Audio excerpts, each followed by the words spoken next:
Tax filing नाम सुनते ही बड़े बड़े व्यापारियों को उलझन होने लगती है ना? तो छोटे टैक्स पेयर्स का क्या हाल होता होगा? खैर, फिक्र की कोई बात नहीं है, क्योंकि इनकम टैक्स डिपार्टमेंट के पास एक बहुत ही शानदार और सिंपल सा सॉल्यूशन है जिसे हम प्यार से सुगम कहते हैं। आज के इस एक्सप्लेनर में हम ITR 4 की सभी जटिलताओं को बिल्कुल आसानी से समझेंगे, खास तौर पर छोटे व्यापारियों और पेशेवरों के लिए।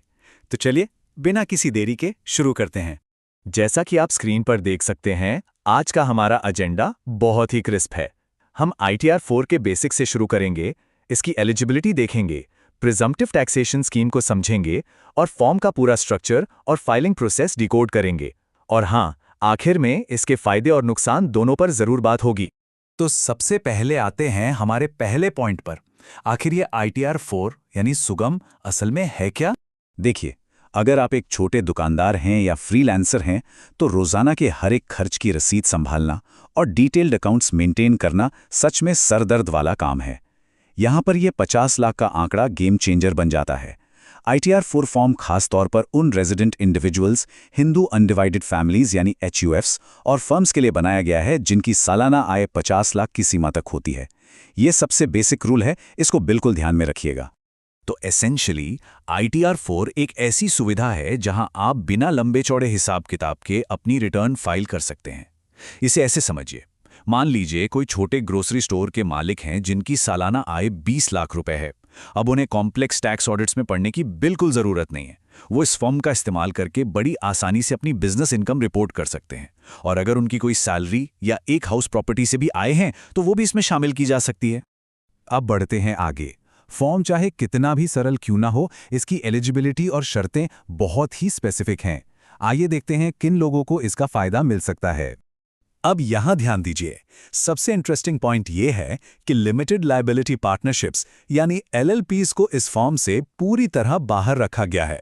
लेकिन हां, अगर कोई फ्रीलांस डॉक्टर है या कोई स्टैंडर्ड पार्टनरशिप फर्म है जिसकी आय 50 लाख तक है, तो वो इसमें बिल्कुल फिट आते हैं। साथ ही अगर किसी को पेंशन मिलती है या फिर 5,000 रुपए तक की एग्रीकल्चरल इनकम है, तो भी ये फॉर्म उनके लिए बिल्कुल वैलिड है।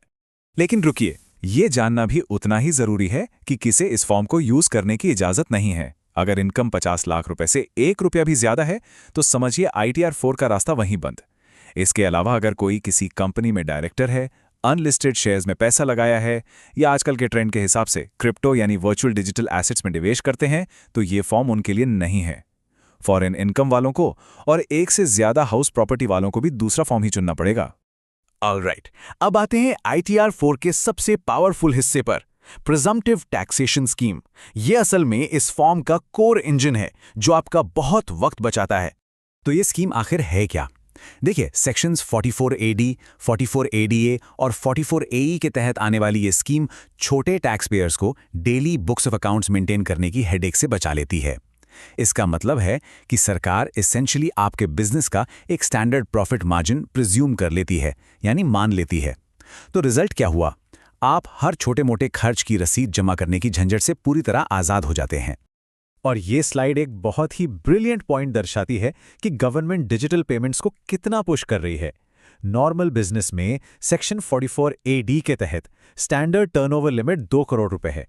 लेकिन अगर आपके कुल रिसीट्स और पेमेंट्स में कैश ट्रांजैक्शंस सिर्फ 5% या उससे कम है, तो बूम, ये लिमिट बढ़कर सीधे 3 करोड़ रुपए हो जाती है। उसी तरह सेक्शन 44ADA में प्रोफेशनल्स के लिए लिमिट 50 लाख से बढ़कर सीधे 75 लाख रुपए हो जाती है। तो डिजिटल पेमेंट्स अपनाने वालों के लिए ये एक मैसिव एडवांटेज है। और जो लोग ट्रांसपोर्ट के बिजनेस में हैं, उनके लिए सेक्शन 44AE मौजूद है। चलिए इसे एक प्रैक्टिकल सिनेरियो से समझते हैं। मान लीजिए एक लोकल ट्रांसपोर्ट ऑपरेटर है जिसके पास 5 ट्रक्स हैं जिन्हें वो किराए पर चलाते हैं। क्योंकि उनके पास 10 से कम वाहन हैं, वो सीधे इस 44AE ब्रैकेट में आएंगे और अनुमानित आय घोषित करके आसानी से अपना ITR 4 फाइल कर पाएंगे। चलिए, रूल्स तो हमने समझ लिए। अब बढ़ते हैं आगे और देखते हैं कि एक्चुअल ITR 4 फॉर्म का इंटरनल स्ट्रक्चर कैसा दिखता है और ई-फाइलिंग पोर्टल पर लॉगिन करने से पहले क्या-क्या पता होना चाहिए। अगर आप फॉर्म का ब्रेकडाउन देखेंगे तो ये बहुत ही लॉजिकली फ्लो करता है। शुरुआत होती है पार्ट ए से, जहां आपकी जनरल इन्फॉर्मेशन होती है। फिर पार्ट बी और सी में ग्रॉस इनकम और डिडक्शंस कवर होते हैं। आखिर में पार्ट डी आता है जो फाइनल टैक्स कंप्यूटेशन दर्शाता है। इसके अलावा बिजनेस इनकम दर्ज करने के लिए शेड्यूल बीपी और टीडीएस वगैरह के लिए अलग से स्पेसिफिक शेड्यूल्स दिए गए हैं।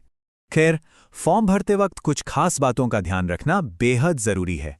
वैसे तो नाम, एड्रेस और बैंक डिटेल्स ई फाइलिंग प्रोफाइल से ऑटोमेटिकली प्रीफिल हो जाते हैं, लेकिन डिडक्शंस वाले हिस्से पर एकदम बाज जैसी नजर रखनी है। जैसे चैप्टर VIA में ATC का लाइफ इंश्योरेंस या ATD का मेडिकल प्रीमियम, इन्हें मैनुअली वेरीफाई करना सबसे अत्यंत महत्वपूर्ण कदम है, वरना भूल चूक में आप ज्यादा टैक्स दे बैठेंगे। अब जब हमारा डेटा तैयार है तो देखते हैं कि इस फॉर्म को ऑनलाइन एक्चुअली फाइल कैसे करना है। घबराइए नहीं, ये काफ़ी मैनेजेबल है। असेसमेंट ईयर 2025 के लिए प्रोसेस बहुत ही स्ट्रक्चर्ड है। सबसे पहले पोर्टल पर लॉगिन करके अपना प्री-फिल्ड डेटा रिव्यू करें। जब टैक्स कैलकुलेट होगा तो वहाँ पे नाउ और पे लेटर जैसे ऑप्शंस आएंगे। मेरी मानिए तो पे नाउ चुनना सबसे बेस्ट है। क्यों? क्योंकि बाद में पे करने पर आप डिफ़ॉल्ट में जा सकते हैं और उस पर एक्स्ट्रा इंटरेस्ट भी लग सकता है। एक बार पेमेंट हो जाए तो बस प्रीव्यू करके अपनी रिटर्न वेरीफाई कीजिए और प्रोसेस कंप्लीट। यहाँ पर एक बहुत बड़ी वार्निंग है, तो ज़रा ध्यान दीजिएगा। असेसमेंट ईयर 25-26 के लिए सरकार ने न्यू टैक्स रिजीम को पोर्टल पर डिफ़ॉल्ट सेट कर दिया है। इसका सीधा सा मतलब यह है कि अगर आप पुराने डिडक्शंस जैसे ATC या ATD क्लेम करना चाहते हैं तो आपको ड्यू डेट से पहले फॉर्म 10 IEA फाइल करके डिलिबरेटली न्यू रिजीम से ऑप्ट आउट करना होगा। अगर आपने ऐसा नहीं किया तो सिस्टम ऑटोमेटिकली आप पर नए टैक्स ब्रैकेट्स लागू कर देगा, तो इसको मिस बिल्कुल मत कीजिएगा। सब कुछ जानने के बाद अब हम आते हैं अपने आखिरी और सबसे अहम पड़ाव पर।